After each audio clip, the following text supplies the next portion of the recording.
सोलापूर ग्रामीण जिल्ह्यामध्ये 2 सप्टेंबरपर्यंत काही महत्त्वपूर्ण आदेश लागू करण्यात आल्याची माहिती देण्यात आली.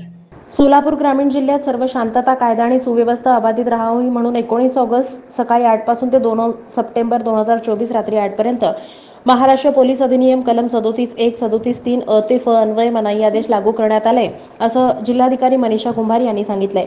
या आदेशानुसार शस्त्रे, सोटे, भाले, तलवारी, भाले, सुरे, झेंडा लावलेली काठी, शरीराला इजा होईल अशी कोणतीही वस्तू बाळगणं मनाई आहे. ज्वालाग्रही स्फोटक पदार्थ वाहून नेणं, दगड फेकायची उपकरणं, व्यक्ती आणि प्रेतयात्रा, प्रतिमा यांचं प्रदर्शन करणं, सार्वजनिक घोषणा करणं, कुणाच्या भावना दुखावल्या जातील असं जमातींच्या बाबत कोणतंही भाष्य करणं, भांडणं, बखेडे निर्माण होऊन शांततेला बाधा होईल, सोंगे, अगर अशी कोणतीही चिन्ह तयार करून त्याचा प्रसार करण्यास मनाई करण्यात आली आहे.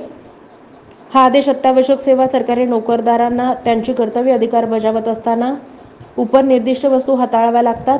ज्या व्यक्तींना जिल्हाधिकारी, पोलीस अधीक्षक ग्रामीण, उपविभागीय दंडाधिकारी, उपविभागीय पोलीस अधिकारी, पोलीस निरीक्षक, दुय्यम पोलीस निरीक्षक यांनी दिलेल्या परवानगीस लागू होणार नाहीत.